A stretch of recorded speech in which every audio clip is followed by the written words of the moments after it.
Bonjour, bonjour. Elle me dit bonjour, bonjour.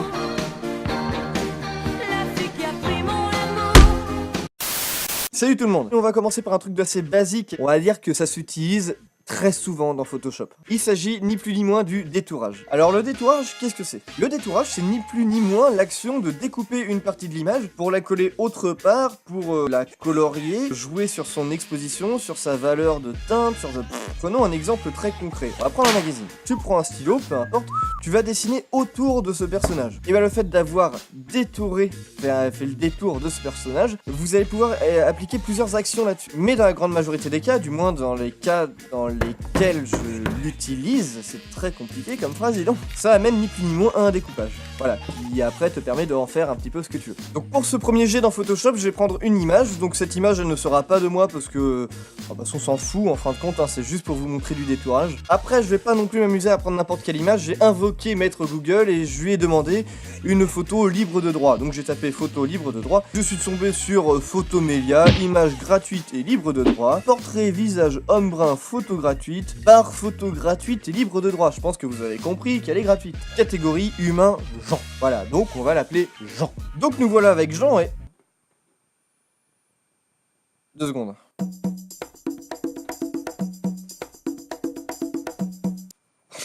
Non mais je suis désolé, mais avouez, il y a des trucs dans la vie, ça perturbe, on a envie de les retirer. C'est comme le mec qui a un petit morceau de truc dans les cheveux, on sait pas trop ce que c'est, et tu le regardes comme ça, t'as envie de faire ça là. Attends, laisse-moi te retirer, t'as un bordel. Voilà, bon Jean, tu m'excuseras. Désolé, voilà, bon. Étant donné que le détourage est une chose fondamentale dans Photoshop, il existe 1001 façons de détourer une personne ou un objet, oui parce que je dis personne, mais ça comprend tout, hein, le détourage, hein. Tu veux détourer une feuille d'arbre, tu détoures ta feuille d'arbre, hein, c'est pas... Donc pour commencer, on va trouver l'outil le plus conventionnel qu'on peut trouver. Il se trouve juste là, c'est le sélection rapide. Alors la sélection rapide, eh bien c'est un petit peu comme ce qu'il y a sur Snapchat par exemple, où vous passez votre doigt autour d'une tête ou d'un truc comme ça, et vous incrustez plein de têtes de n'importe qui. Vous allez simplement faire un clic gauche, et vous allez passer sur toutes les parties qui vous intéressent. Donc là, en l'occurrence, on va considérer qu'il n'y a que la tête qui nous intéresse. Donc on va passer sur la beubare. Hop. On peut constater que sur mon outil, là, on voit un petit plus. C'est tout simplement le fait que à chaque fois que on va aller cliquer quelque part, ça va l'ajouter à la sélection. Donc là, par exemple, on voit qu'il y a un morceau de cheveux qui n'a pas été pris en compte. Je vais croquer un petit peu dans l'eau des cheveux. Et voilà, on peut venir récupérer la sélection. Donc il y a un petit plus.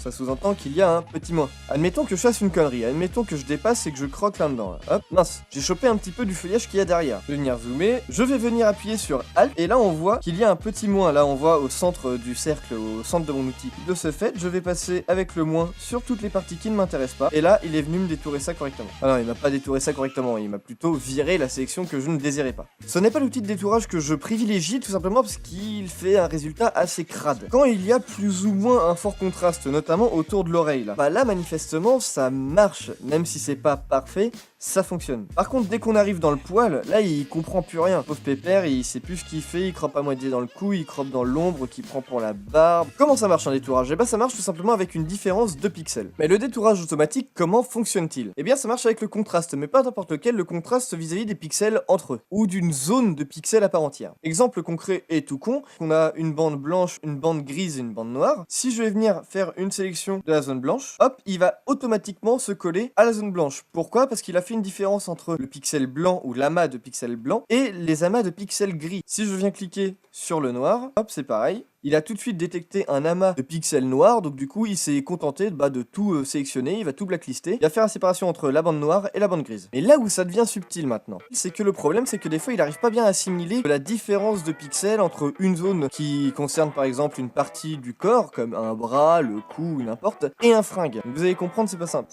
Bah si justement c'est relativement simple en fait. Pour avoir un cas concret, on va se rendre sur la chemise. Donc là je vais faire ma sélection, voilà, il calcule bien la chemise. Mais, et voilà, il l'a fait tout seul le con, j'ai rien demandé, il l'a fait tout seul. Là le souci c'est que, malheureusement, même si ce sont des pixels qui sont sombres, il a croqué dans le cou. Donc au moins toute cette partie là, le peu de partie qui se colore en rouge, bah c'est le prolongement du cou, en fin de compte. C'est pas la chemise. Et c'est bien pour ça que cet outil là est bien moyen dans son utilité, parce qu'il a tendance à capturer un petit peu tout et n'importe quoi de ce qui se trouve sur son passage, et quand on est sur du gros photoshopage, au bout d'un moment c'est relativement chiant. Donc ça c'est pour l'outil sélection rapide, mais il y a plus fourbe. La baguette magique c'est encore pire parce qu'en fin de compte elle va vraiment sélectionner un certain nombre de pixels qui ont même le rapport, le même quotient colorimétrique. Ce qui fait que bah, si j'ai envie de sélectionner toute la chemise, il va falloir que je reste appuyé sur Shift. Pourquoi Shift? Parce que là, on voit à côté de l'outil qu'il y a un petit plus et je vais pouvoir resélectionner. Car si je fais pas Shift et que j'ai par exemple dans le coup, il va virer toute la sélection pour prendre les pixels qui ont le même rapport colorimétrique. Et bah, ceux qui ont le même rapport colorimétrique, c'est ce petit amas là à la con. Il est où? Voilà. Ouais. Super utile. Ce genre d'outil intervient et est utile à partir du moment où vous avez vraiment un ensemble comment dire, une énorme partie de votre image qui a pour but d'être étourée. Je vois pas trop comment expliquer ça, à part en reprenant l'exemple de tout à l'heure. On revient sur l'espèce de mire en noir et blanc. J'ai envie de détourer essentiellement le blanc. Là, ça va venir me sélectionner tous les pixels qui ont le même rapport colorimétrique. Pareil pour le noir et pareil pour le gris. Cet outil, je l'utilise jamais. Voilà, parce que je ne vois pas son intérêt à travers mon utilisation de Photoshop. Alors les lassos, comme son nom l'indique, tel un lasso de rodéo, je sais rien, ça va vous permettre de faire du détourage à main levée. Alors qu'est-ce que le détourage à main levée? Admettons que j'ai envie de lui choper le nez, je vais faire un clic et je viens détourer au niveau du nez. Ça va venir se coller automatiquement et là j'ai une sélection autour de son pif. Alors cet outil, contrairement à ce qu'on pourrait le penser, je l'utilise fréquemment, mais je l'utilise fréquemment parce que des fois t'es amené à faire du mode bourrin. Alors c'est quoi le mode bourrin? Bah c'est je veux lui virer le haut du crâne. Voilà, merci Franck de bugger, ça fait super plaisir. Je lui fais le haut du crâne, j'ai envie de tout virer. Ok, bon alors ça a donné un truc de très chelou, je vais pomme D pour retirer la sélection.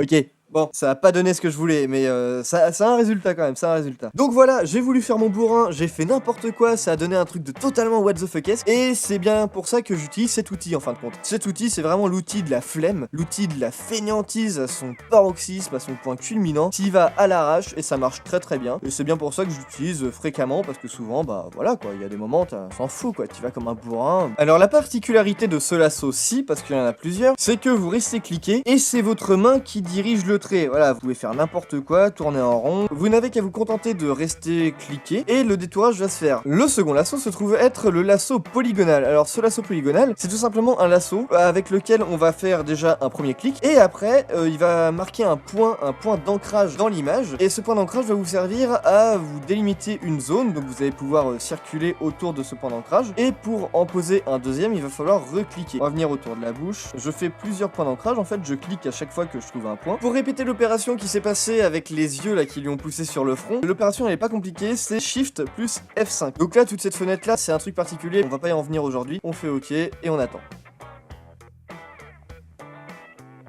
Voilà, donc je lui ai rajouté de la beubare à la bouche. Formidable, pomme D pour retirer la sélection. Alors cet outil est pratique, cet outil est même très très pratique. Cependant, je l'utilise pas beaucoup parce que quand on va vouloir faire du détourage de précision, on ne peut tout simplement pas faire de courbe. Exemple, là, on voit dans la chemise que c'est légèrement bombé, ça crée une légère courbe. C'est peut-être pas un bon exemple. Je vais sélectionner un autre endroit parce que c'était pas un bon exemple, juste un tout petit peu plus bas. Admettons que je mets mon point d'ancrage ici et mon point d'ancrage là. Et bah la logique fait que ça fait pas de courbe, étant donné que ce sont que des droites. Alors je peux éventuellement faire le tour là, comme ça, voilà. Mais le tour est absolument pas gracieux, tout est linéaire, tout est carré.